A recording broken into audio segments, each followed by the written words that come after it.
చేసేవారు. ఇటీవల ఒకసారి కలిసినప్పుడు నాకు కొన్ని అనుమానాలు వచ్చాయి. యాక్టివ్ లైఫ్లో ఉన్నారు, all of A sudden retired life మారుగా హ్యాపీగా ఉన్నారు, ఎట్లా స్పెండ్ చేస్తున్నారు మీ టైము అని అడిగాను. ఎందుకంటే ఇప్పుడు నాకు కూడా ఆ పరిస్థితి వస్తే ఇప్పటి నుంచే ప్రిపేర్ కావాలి కాబట్టి. ఆయన ఒకటే చెప్పాడు, చాలా హ్యాపీగా ఉన్నాం, నిద్రలేస్తే బ్యాడ్మింటన్ ఆడుకుంటాం, వచ్చిన తర్వాత మనవరాళ్ళు వాళ్ళతో ఆడుకుంటాం, అక్కడి నుంచి కసపు గాసిప్ ఎవరిన ఫ్రెండ్స్ వస్తే చేసుకుంటూ ఉంటాం, మళ్ళా ప్యాక్ ఆటకు పోతాడు, మధ్యాహ్నం అయితే ప్యాక్ ఆటకు పోతా, ఆడొక 2 గంటలు ఆడితే మైండ్ స్టిమ్యులేట్ అవుతుంది, హ్యాపీగా వచ్చి నిద్రపోతాను. What a wonderful life.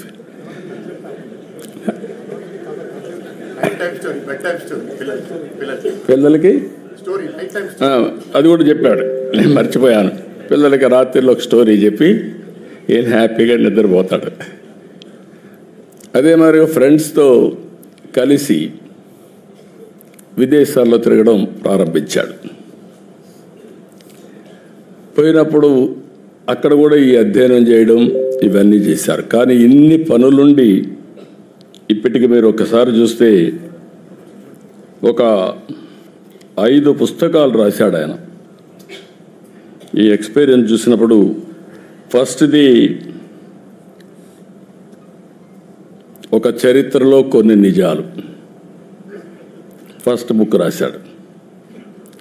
అక్కడి నుంచి విభజన జరిగిన తర్వాత మేమందరం ఇంక్లూడింగ్ వెంకయ్యనాయుడు గారు విభజనలో బిజీగా ఉన్నాం. వెంకయ్యనాయుడు గారు పార్లమెంట్లో ఫైట్ చేయడం, ఆ సీన్ చూసిన తర్వాత బాధపడడం అవన్నీ జరిగాయి. అయితే వెంకటేశ్వరరావు గారు దాని మీద డెప్త్కి వెళ్ళి తెలుగువారి చరిత్ర వేర్పాటు వాదం ఎందుకు వచ్చిందని పుస్తకం రాసే పరిస్థితికి వచ్చారు. 3వ పుస్తకం అక్కడి నుంచి వదిలిపెట్టలేదు, ప్రపంచతత్వం నాయకత్వం. దీని మీద అధ్యయనం చేసి ఒక బుక్ ఒకటి రాసే పరిస్థితికి వచ్చాడు. ఇప్పుడు 4వది ఇంకొక పక్కన మీరు చూస్తే ప్రపంచ దేశాలు పాలనా వ్యవస్థలు అధ్యయనం చేసి దానిపైన ఒక పుస్తకం రాశాడు. ఇప్పుడు ప్రపంచ చరిత్ర ఆది నుంచి నేటి వరకు, ఇంకా ఆయన మాటలోనే చెప్పాడు కాబట్టి నేను ఎక్కువ చెప్పను, మొత్తం డీటెయిల్ అన్ని ఆ తర్వాత జరగబోయేటి కూడా చెప్పాడు. మనం అందరం ఒక 4-5 సంవత్సరాలు కాపాడుకుంటే మన ఆరోగ్యాన్ని భవిష్యత్తులో 50 ఏళ్ళు అంటున్నాడు. కానీ ఒక్కసారి ఇన్నోవేషన్ వస్తే 50 ఏళ్ళతో ఆగదు. కొంతమంది మీరు లేనిపోయిన ఆలోచనలు ఇచ్చారు. శాశ్వతంగా ఎందుకు బతకూడదని. God only knows. కానీ చరిత్ర కూడా మనం ఒకసారి చూస్తే ఇవన్నీ ఒక ఎత్తు అయితే, ఈరోజు అన్ని దేశాలు కూడా సఫర్ అయ్యే పరిస్థితి వస్తున్నాయి. జనాభా లేదు, ఏఐ ఉంది, లేకపోతే టెక్నాలజీ ఉంది, దాన్ని ఆపరేట్ చేసే మనుషులు కూడా లేని పరిస్థితి వస్తుంది. యూరోప్ కానీ చైనా కానీ, అదే మరి మీరు చూస్తే చాలా దేశాల్లో, జపాన్ కానీ అన్ని దేశాల్లో ఏజింగ్ ప్రాబ్లం అనేది బిగ్గెస్ట్ ప్రాబ్లంగా తయారయ్యే పరిస్థితి వచ్చింది. మనం అందరం అదృష్టవంతులం, భారతదేశం వరకు ఈరోజు ఎగ్జామ్ట్ చేసే వచ్చింది. ఏదైతే ఐఎమ్ వెరీ ప్రౌడ్, నేను ముందుకు కూడా చెప్పాను. ఒకసారి నిర్మలా సీతారామన్ గారు చూసినప్పుడు ఆవిడ యొక్క ప్రస్థానం, వెంకటేశ్వరరావు గారు చరిత్ర రాస్తున్నారు, పక్కనుండే నిర్మలా సీతారామన్ గారు చరిత్ర సృష్టించడానికి శ్రీకారం చుట్టారు. ఇది ఒకసారి మనం చూసినప్పుడు, వారి ప్రస్తావాన్ని చూసినప్పుడు, ప్రయాణం చూసినప్పుడు నాకు అనిపిస్తుంది, నేను ఎప్పుడు చెప్పేవాడిని, మగవాళ్ళ కంటే మహిళలు బాగా సమర్థవంతంగా పనిచేస్తారని. మా వెంకటేశ్వర గారు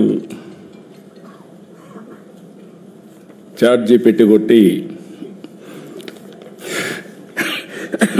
ఆయన పుస్తకం ఏ విధంగా ఉంది రేటింగ్, అది వాస్తవం.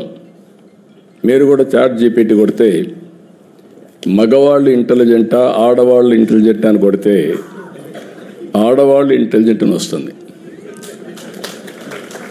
దానికి కారణం మగవాళ్ళకి లెఫ్ట్ బ్రెయిన్ పనిచేస్తే ఆడవాళ్ళకి రైట్ బ్రెయిన్ పనిచేస్తుంది.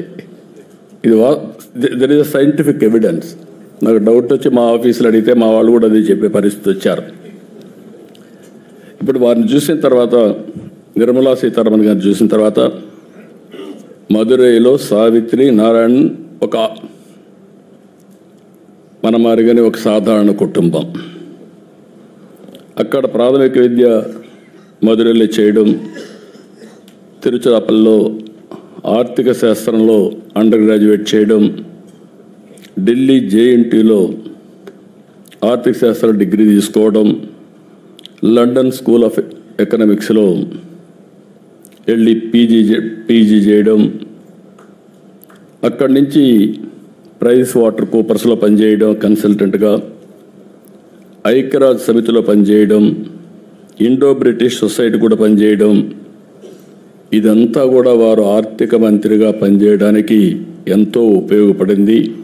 ఆ ఎక్స్పీరియన్స్ కానీ, ఆ ఎక్స్పోజర్ కానీ ఈ దేశ అభివృద్ధికి ఈరోజు ఉపయోగపడతా ఉంది. అదే సమయంలో 2008 నేషనల్ స్పోక్స్ పర్సన్గా బీజేపీ ఎంపిక చేయడం. అక్కడి నుంచి మనం చూస్తే మోడీ గారి యొక్క విశిష్టత, రైట్ పర్సన్ని సెలెక్ట్ చేయడంలో నిర్మలా సీతారామన్ గారిని 2014లో పికప్ చేశారు. నాకు కూడా చాలా సంతోషం. 2014లో మొదటిసారి వారి ప్రస్థానం రాజకీయంగా ఎంపీ అయింది. ఆంధ్రప్రదేశ్ నుంచి అయ్యారు రాజ్యసభలో. అక్కడి నుంచి ప్రారంభమైంది. ప్రారంభమైన తర్వాత ఫస్ట్ టైం అయితే కామర్స్ అండ్ ఇండస్ట్రీస్ మినిస్టర్గా పనిచేశారు. 10 ఏళ్ళు ఫస్ట్ టైం డిఫెన్స్ మినిస్టర్గా, మొట్టమొదటిసారి అనుకుంటే ఇది కూడా రక్షణ మంత్రిగా పనిచేయడం, మహిళ పనిచేయడం ఫస్ట్ ఆఫ్ ఇట్స్ కైండ్. అక్కడి నుంచి 19లో కేంద్ర మంత్రిగా ఫైనాన్స్ ఛార్జ్ తీసుకున్నారు. అంటే 145 కోట్ల మందిని సమర్థవంతంగా నడిపించడంలో, అందరి జీవితాల్లో వెలుగు రావడంలో నరేంద్ర మోడీ గారు ఏ ఆశయాలు అయితే పెట్టుకున్నారో ఆ ఆశయాల్ని అమలు చేసే దాంట్లో ఒక డిసిప్లిన్గా ముందుకు పోతున్నారు. ఓసారి కొంచెం కటువుగా కూడా ఉంటారు, అవసరం కూడా. ఫైనాన్స్ ఇప్పుడు మామూలుగా గవర్నమెంట్లో చూస్తే అందరికంటే ఎవరు గట్టిగా ఉంటారంటే, నెగిటివ్గా కూడా ఉంటారంటే ఫైనాన్స్ డిపార్ట్మెంట్ ఉంటుంది. ఒకప్పుడు వారసత్వంగా వచ్చేది. స్టేట్ గవర్నమెంట్స్లో కూడా మోస్ట్ అన్పాపులర్ సెక్రటరీ ఎవరంటే finance secretary, most hatred person కూడా. కానీ ఈరోజు ప్రజలందరూ మెచ్చుకునే ఫైనాన్స్ మినిస్టర్గా నిర్మలా సీతారామన్ గారు ఈరోజు కార్యక్రమాలు చేపట్టారు. 8వ బడ్జెట్ ప్రవేశపెట్టారు.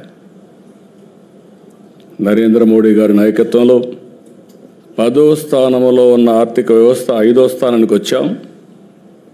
I'm wishing her all the best, excellent work. ఇప్పుడు అతిపెద్ద ఆర్థిక వ్యవస్థ, 3వ ఆర్థిక వ్యవస్థగా మనం రాబోతున్నాం. దానికి మనం అందరం గర్వపడాలి. మీరందరూ కూడా గట్టిగా చప్పట్లు కొట్టి అభినందించాల్సిన అవసరం ఉంది, రికగ్నైజ్ చేయాల్సిన అవసరం కూడా ఉంది. ఇప్పుడే వెంకయ్య నాయుడు గారు చాలా స్పష్టంగా చెప్పారు చరిత్ర గురించి. చరిత్ర అనేది అందరం కూడా నెమరు వేసుకోవాల్సిన అవసరం ఉంది. అదే సమయంలో చరిత్రను నెమరు వేసుకునే సమయంలో చరిత్రను సృష్టించే అవకాశం భారతదేశానికి ఈరోజు వచ్చింది. ఈరోజు మనందరం చూస్తే